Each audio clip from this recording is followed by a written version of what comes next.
जी अस्सलाम वालेकुम। मैं हूं आबिद राही और आप देख रहे हैं हमारे यूट्यूब और फेसबुक चैनल इस्लामिक कहानी। कल तमश ने इस बयान को पढ़ा और बड़े गुस्से में इन कासिदों से मुखातिब होकर कहा कि मैं अलब अरसलान का भतीजा नहीं हूँ बल्कि इसका चचा हूँ। वो किस उसूलों के तहत मुझे पेशकश कर रहा है। मैं किसी इलाके को पसंद कर लूँ तो वो मुझे वहाँ पर हाकिम मुकर्रर कर देगा, बल्कि ये पैगाम तो मुझे इसकी तरफ भेजना चाहिए कि वो कोई इलाका महसूस कर ले तो मैं उसे वहाँ का हाकिम मुकर्रर कर दूँ।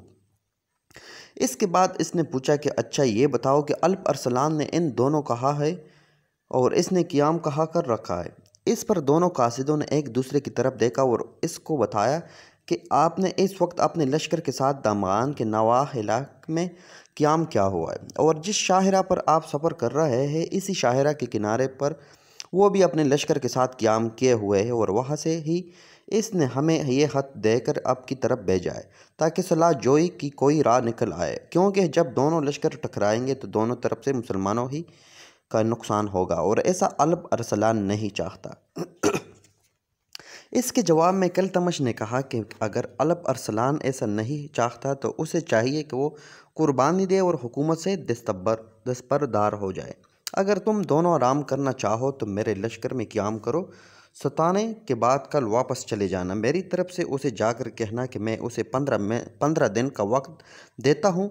इन दोनों के अंदर अगर इसकी तरफ से मुझे ये पैगाम पहुंच गया कि वो मेरी बादशाहत को तस्लीम करता है तो मैं इसकी पसंद का इलाका उसे दे दूंगा, वरना फिर फैसला तलवार करेगी।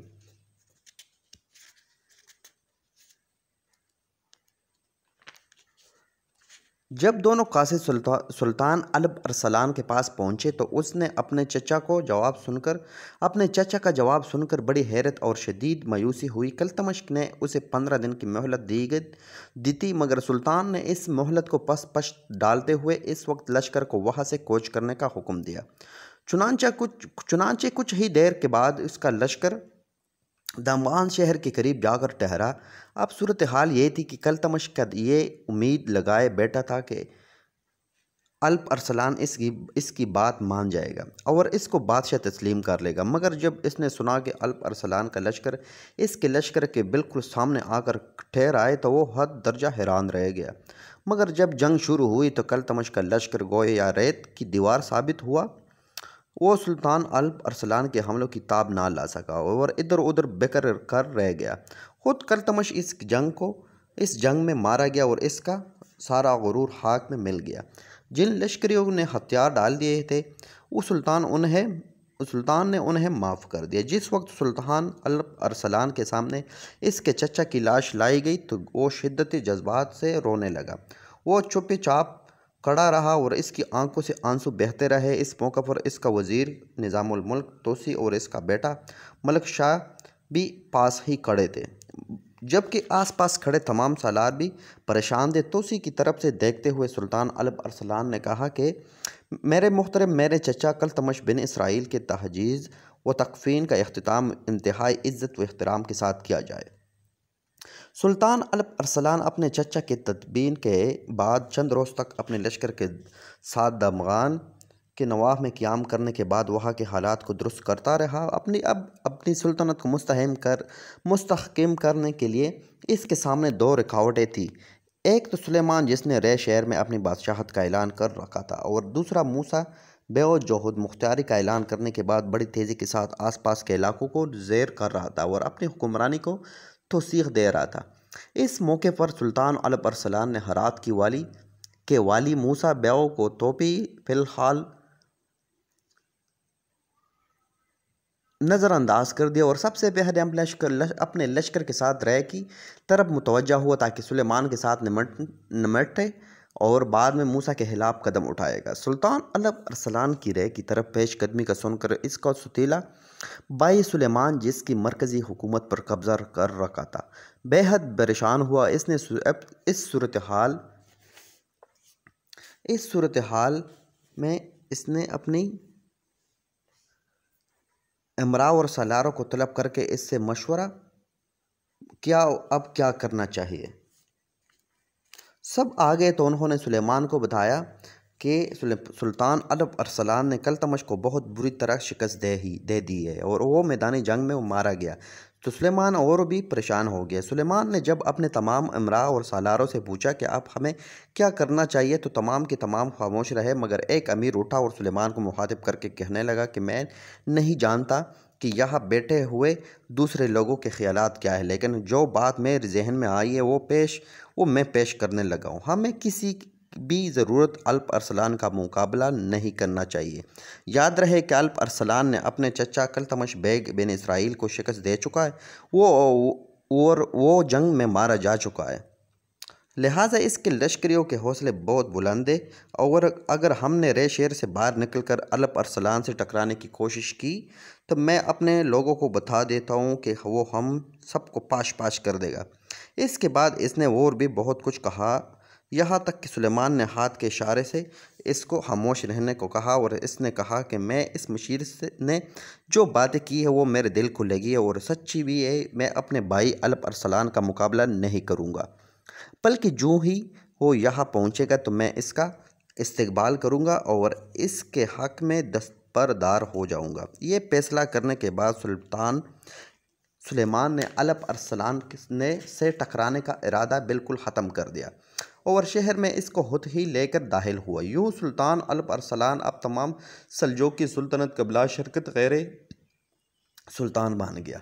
रे में दाखिल होने और सल्जोकियों का हुक्मरान बनने के बाद सुल्तान अल्प अरसलान ने जो सबसे पहले काम किया वो ये था कि अपने चचा तौरल बेग के ज़माने के वज़ीर अब्दुल उमीदुल मुल्क को अपने सामने तलब किया। जब वो इसके सामने हाजिर हुआ तो सुल्तान थोड़ी देर तक उसे बड़े गुस्से से देखता रहा। फिर उसको मुखातिब करके बोला कि अमीदुल मुल्क, जब तक तू सुल्तान तौरल बेग का वज़ीर था, इस वक्त मेरी निगाहों में तेज़ी से बड़ी कदर और वक़ार था, लेकिन इसके मरने के बाद तूने जो किरदार अदा किया वो इंतहाई दर्जा का नफ़रत अंगेज़ था। इसने उसे मज़ीद मुखातिब करते हुए कहा कि तू जानता था कि सुलेमान के दो और भाई भी है, एक मैं और दूसरा कादर बेग। क्या सुलेमान के हक़ में फ़ैसला करते हुए तूने हम दोनों से मशवरा किया और फिर तूने खलीफा बगदाद की बेटी को, जो मेरे चचा तौरल बेग की बीवी थी, सिर्फ इसी वजह से खलीफा को बताए बग़ैर ही बगदाद से रे में लाने का इख्तिताम किया ताकि इसको अपने साथ मिलाकर तो लोगों की हिमायत हासिल कर लेगा, और तू ये देखता था कि तुझे इस सिलसिले में कोई भी कामयाबी हासिल नहीं हुई। इसके बाद सुल्तान अल्प अरसलान ने पहले तो अमीदुल मुल्क को नज़र बंद करने का हुक्म दिया, फिर कैद खाने में डलवा दिया, जहां कुछ अरसे के बाद वो मर गया। इसके बाद सुल्तान अल्प अरसलान ने खलीफा बगदाद की साहिबजादी को, जो कि कभी सुल्तान तौरल बेग की बीवी थी, नहायत इख्तिराम के साथ बगदाद में भिजवा दिया। खलीफा ने इसके पास इस फैसले पर बड़ी खुशी का इजहार किया और इसको खिताब से नवाजा। सुल्तान अल्प अरसलान अब हरात के हाकिम मूसा बेगो की तरफ मुतवज्जा हुआ। इसने अपने लश्कर के साथ हरात की तरफ कूच करना शुरू किया। जबकि मूसा ने सुना कि सुल्तान अल्प अरसलान अपने लश्कर के साथ इसकी तरफ बढ़ रहा है, तो इसने भी अपने लश्कर को तरतीब दिया और हरात से निकल खड़ा हुआ। दोनों लश्करों के दरमियान बड़ी ही हौलनाक जंग हुई, जिसमें मूसा बेगो को इबरतनाक शिकस्त हुई। इस जंग में मूसा का सारा लश्कर ही तबाह हो गया और वो खुद गिरफ्तार कर लिया गया। मूसा बेगो को जब गिरफ्तार करके सुल्तान अल्प अरसलान के सामने पेश किया गया तो थोड़ी देर तक सुल्तान बड़े गुस्से के आलम में इसकी तरफ देखता रहा। इस मौका पर मूसा ने अजीब व गरीब हरकत की। वो सुल्तान के पाँव पर गिर पड़ा और बड़ी आजिज़ी और इनकिसारी से गड़गड़ा कर रोते हुए माफ़ी तलब की और सुल्तान से अहद किया कि आने वाले दिनों में वो जब तक ज़िंदा रहेगा सुल्तान का फरमानबरदार बनकर रहेगा। चुनांचे सुल्तान ने उसे माफ़ कर दिया।